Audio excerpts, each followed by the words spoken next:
Ano dyan, nagkakalo ka pa talaga ng year yun. Letter C siya, letter C. Hindi, iba. Letter C. C yun eh. C yung kame. Yes. Pero pwede ba? Mama! Picture na tayo! Kasi parang mas kita ko na parang mas maraming pinagdaanan yung kamay niya. Grabe. Kasi alam mo, Wait lang! Iba na po! pupunta pa ng kapatagan. At hindi yan naglalakad, kamay ang mga handstand. Ay, baka kaya ang daanan ng kamay. Dumang pa lang dumatang sa handstand. Alas, sige, mabilis na tanong po. Ano po ang pinakamabilis na nauubos sa kitchen pantry? Ang ganda ng tanong. Number 3 lang sasagot ka na. Mabilis tayo. Hindi. Anong... Mantika. Crazy. Po? Mantika. Mantika. Okay po, next na po. Patik. Yeah! Magyan na po na!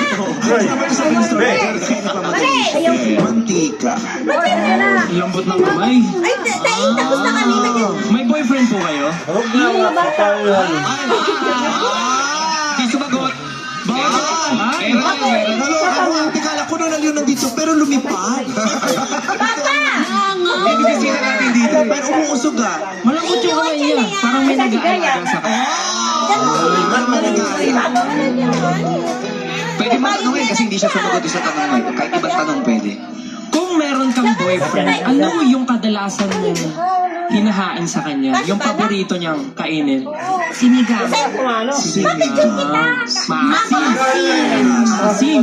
May asim si Ako magagala ka tayo pabalik dun sa question mo. Sinig. Sa mga magitan ng pakilalis mong ginawa, sino kaya ang totoong breadwinner na kitchen staff? Okay lang tanong si Nazar. Yes, pwede naman.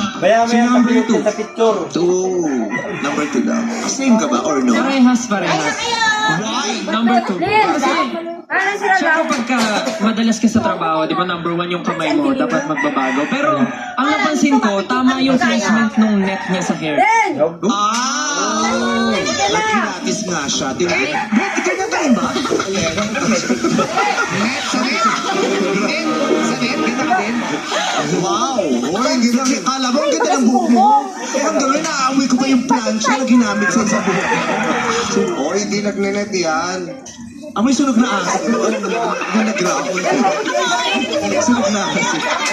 Sabi niya, hindi ako. Sunog niya talaga. Nag-apumuksa lang din. Because of the hairnet. Saka, parang feeling ko iba talaga yung trabaho ng dalawa. Parang hindi sila kitchen staff. Oo. Tignan natin kung mapapanindigan mo yan. Kung mapapalitan mo ang iyong choice pag gumawin naman na.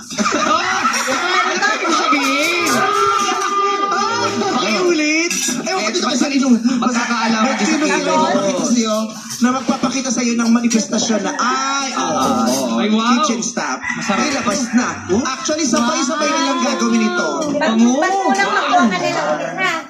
Maamoy dito sa studio. Eto na po ang gagawin niyo. Makinig.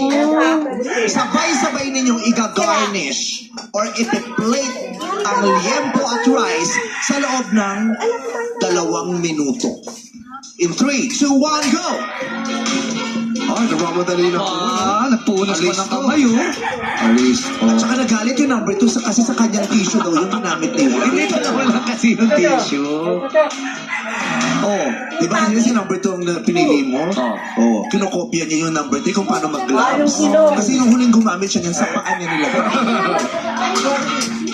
Ako si Sa letrang A, Sinipa ka. ting na Sinisip ko talaga. Piniga pa eh. Minasahe pa eh. Piniga. Ay, tara. Ay, si number 3, nakakalamang na. Dahan-dahan, nakakasugatan. Galing maghila ang number 3. Pwede ding magaling lang talaga sila magluto sa bahay. Nasa na agad yung pinggan. Ay, parang nakikita ko kung sino yung parang gamay. Sino dyan, ma? Wala dyan. Nasa labas si Martin. Si Martin. Pagka si Marcy. Si Martin ang kayang gumawa ng spaghetti sa loob ng studio in 15 minutes. Walang hiwa, Yung number 1 lang ang walang hiwa. Sa kanilang tatlo ha. Tingnan niya, titigan niya. Sa kanilang tatlo, yung 1 lang ang walang hiwa. Kasi yung isa, number 2, dalawa. Yung isa, Yes. yung piraso. Plating pa si number 1. Dapat malinis pa yung 30 seconds left. Oh. Tamo naman, Dahan-dahan po, baka mga sugat Pwede yung plastic ko, sira-sira. Ay, may style yung hiwa ng number 1, oh. Oo. Ha? Wala pa. 14, 13, 12, 11, 10, 9, 8,